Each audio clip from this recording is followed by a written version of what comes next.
Bonjour et bienvenue dans la chronique Histoire et Société de Defnews. À l'heure où les débats autour de l'émergence et du développement de notre cher continent africain est au cœur de l'actualité, il est bon de faire un retour sur l'histoire de ce continent pour comprendre ses enjeux.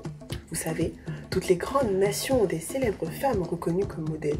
Les Français ont Jeanne d'Arc par exemple, les Afro-Américains Rosa Parks, et nous, Africains. Loin d'être seulement un hommage à la femme africaine, il s'agit également de donner aux jeunes générations d'afrodescendants des références en matière de femmes héros qui leur sont propres.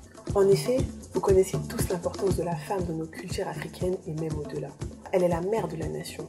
Il n'y a pas de nation sans peuple et il n'y a pas de peuple sans mère. Depuis la joie ressentie à l'annonce de la bonne nouvelle, en passant par les 9 longs mois de souffrance dus à la présence du fœtus, jusqu'à la délivrance, malgré les douleurs, les veillées nocturnes à couver son petit protégé, la femme s'est toujours présentée comme étant la pionnière de la vie. Mais là où nous péchons, c'est que nous ne reconnaissons pas toujours la place prépondérante que celle-ci occupe au sein de la société. Devrait-elle être réduite à ce rôle, certes noble, d'un simplificateur? La réponse est non. Et très fort en accord avec l'histoire, je dis non. En partant des Minans, couramment appelées les Amazones, ces vaillantes et courageuses femmes qui ont repoussé les envahisseurs aux côtés de grandes figures africaines telles que le roi Béhanzin du Bénin au XIXe siècle. Ces femmes étaient armées de carabines et de couteaux et s'attaquaient férocement à tous les ennemis qui s'en prenaient à leur patrie. De même, dans l'ancien empire Congo, une jeune femme du nom de Kempa Vita, prophétesse et dirigeante d'un mouvement contre la domination esclavagiste.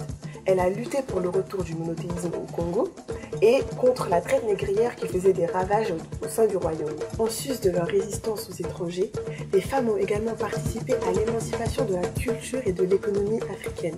Prenons par exemple le cas des Nana Benz du Togo. En exportant leur production de tissus wax au reste de l'Afrique, ces femmes se sont placées comme la première organisation entrepreneuriale féminine africaine. Elles ont su s'approprier le marché du textile qui était réservé aux Européens pour aujourd'hui en faire un vaste réseau commercial transnational.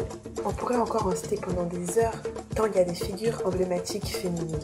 Comme c'est le passé qui féconde l'avenir, il est aisément possible de constater que même aujourd'hui, le continent noir regorge encore de femmes fortes.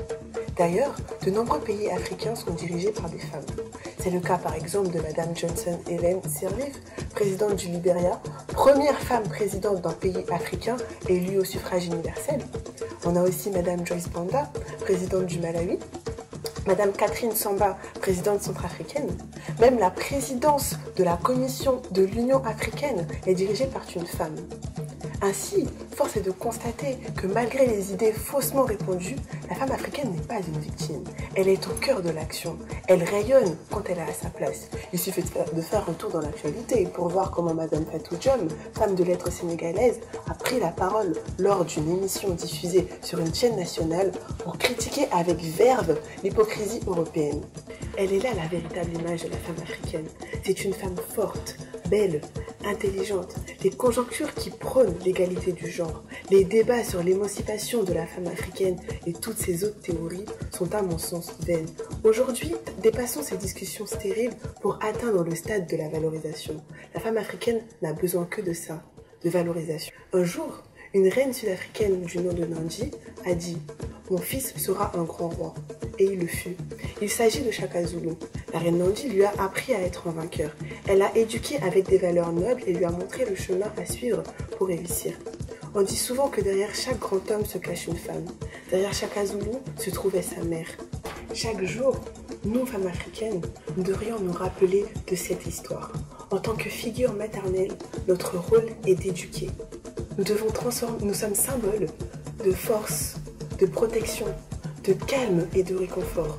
Nous devons alors transformer l'arme meurtrier en art langagier, rassembler le peuple, lui inculquer des valeurs de fierté, de fraternité, de respect et surtout rappeler aux hommes leur devoir, car là est notre salut. Reine-mère, femme de la Renaissance, femme bâtisseuse, femme africaine, tu es une héroïne.